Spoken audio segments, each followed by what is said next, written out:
you look good, yo. Looking good? Yeah. I'm ready for camera? Yeah. I was working for a major company, Fortune 500 company. I did that for like 13 years. I actually enjoy that job. I love that job.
Slap me, I leave my stain. Bad little bitty keep brains. Storm my wrist on rain. Ran up out the bank like it's a robbery. Take care of my mommy, I know she proud of me. Yeah. What's up? I'm gonna give you a little background, man, where I started in this trucking business. I was working for a major company, Fortune 500 company. I did that for like 13 years. I actually enjoy that job. I love that job. That was one of the better jobs I've had, you know. I was a manager on second shift, and I chose second shift for a reason, because on first shift, my shift, I was buying and selling cars. So while I work on second shift, which was normally like, let's say, 2 to 10 at night, 2 to 12, you know, just depends. In the morning time, I'd be buying and selling cars. I was a car broker. I had my business buying and selling cars for like 8 years while I worked for this company for 13 years. After 13 years, you know, I decided to quit. Quit the job, started buying and selling cars full time. And when I'm buying and selling cars, I'm buying cars from Texas, New York, you know, different states. You know, buying them from Copart, some of the auctions that they had back in the day, like Manheim, places like that. And when I buy a car from out of state, someone would bring it to me. They would bring it to me on a Hotshot setup with a 3-car wedge. Sometimes even a 10-car semi-truck. I started getting a little curious, man. I'm putting out cash money, COD, cash on delivery, when these boys pull up with my cars. So I'm paying $800, $1,200 for a car that was delivered to me from different states. Back then, this is what I'm talking about, 6 years ago. I mean, I ain't gonna lie to you guys. We were paying them guys 50 cents a mile. Now that I'm in the business, I don't know how they survive like that. But we were paying them guys 50 cents a mile to haul cars. So if they came from, let's say, California, I remember I bought I think it was like a 09 750 BMW from California. Had good miles on it too at the time. I think it was 80,000 miles or something like that. So I think I paid like $8,000 for it. Someone brought it to me for $1,200. The car came from California, yo. So we talking about 50 cents a mile I paid for that car to come all the way over here. Long story short, I decided, well, since instead of me paying people to bring the cars, maybe I could buy a truck and a trailer, go get my own cars. That would save me a couple $100. Back then, I didn't know no better. You know, if I'm paying you 50 cents a mile to bring it to me, that was great. I should have keep doing that, but I wanted to save that money. So I decided I'm gonna buy a truck and a trailer. I'm gonna bring my own cars. At the very least, I could transport my own cars. But I was scared of the wedge. You know, the wedge that goes up and above the truck, that did not look stable to me. When those guys bring the car, they used to be rocking and shaking when they bring the car to me. I'm like, that don't look safe. So I decided not to buy a wedge. I decided to buy a flatbed. Now, my very first week out, I was dealing with a dispatcher. I still talk to him to this day. Cool guy. It's the only person I will recommend to you if I ever recommend anybody to dispatch. All right? That's my man, Clyde.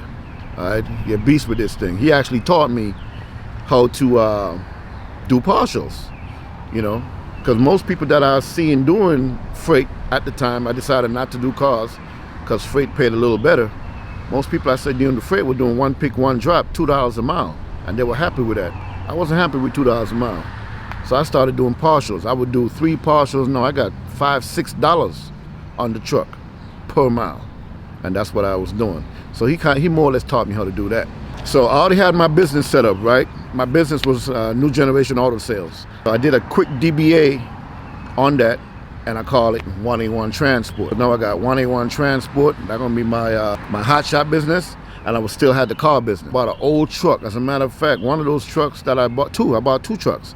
I bought 2 trucks, Ford F350 dually, and I paid like $4,500 for each truck. They had some body damage to it. But when I bought them, I could tell they were being used already for hauling something, because they were already set up to haul stuff. Long story short, I got the 2 trucks. Both of them ran great, no issues. Like I said, that's what I was looking for. I was looking for a truck that had an accident. So if you had an accident, I know I didn't have to worry about the motor. You just had an accident.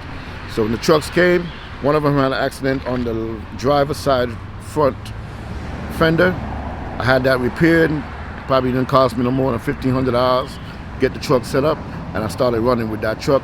I put the second truck on the side just in case the first one broke down. I have the second one. And my first trip out, you know, I was supposed to be using the dispatcher I just told you about, but it didn't work out that way because he had me waiting around for a day trying to get everything situated. So I started dispatching myself.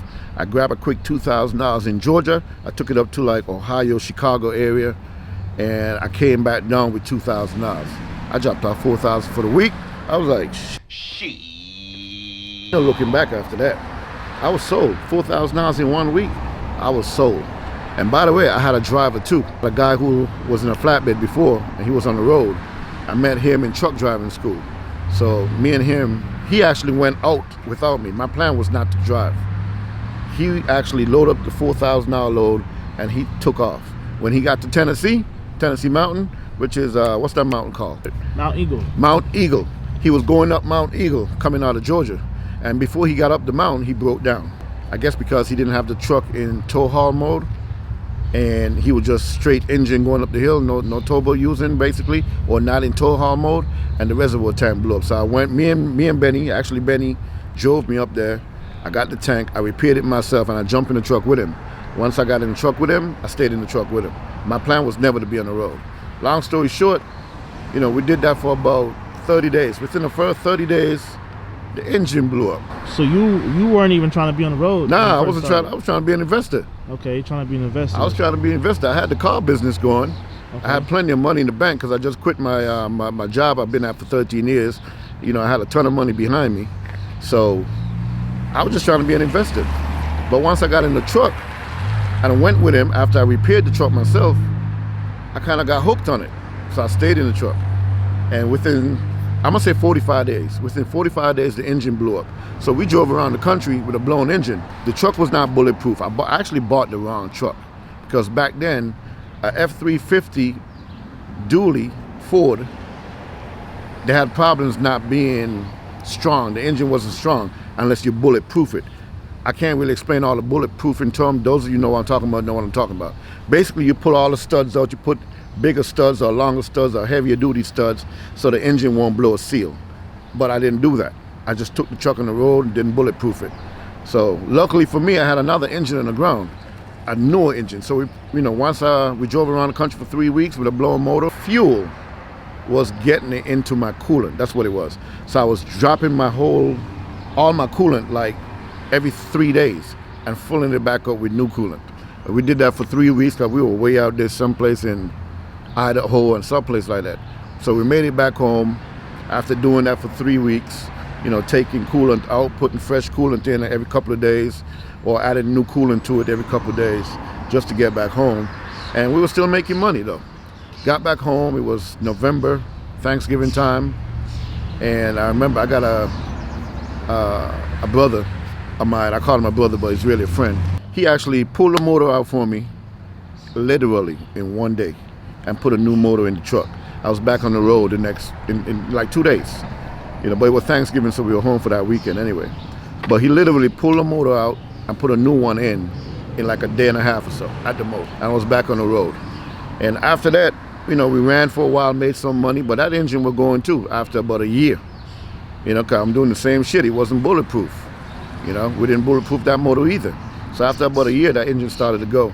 And then that's when we decided to get into a newer truck, a better truck, which was the Ram 3500, 6.7 liter with a Cummins engine. And that's what we ran with. But that truck also didn't have all the right components. When I said didn't have the right components, it didn't have an Aisin transmission. It had a 68 RF transmission, which is the bullshit transmission. So if you're looking to get a Ram 3500, make sure you get the Aisin transmission. Make sure you get in my opinion, at the very least, a 4.10 gear ratio, you know, 6.7 liter high output engine. If the transmission dipstick is on your left, that's on your passenger side. On your passenger side or on your left side, if you're standing in front of the truck looking at the engine bay, if it's on the passenger side or the left side when you're facing the truck, that's the bullshit transmission. If the dipstick for the transmission is on your right when you're facing the truck or the driver's side, that's the correct transmission. That's the AISIN transmission. That's the right transmission. So that's why we got into the Ram 3500. We've been rocking ever since. So when I got into business, I didn't know what I was doing. I got into it as cheap as possible. I bought a truck, I'm gonna say total investment $6,000, because I was a car broker. I was able to find a truck that cheap. You probably won't ever find a deal like that anymore. I bought 2 of them.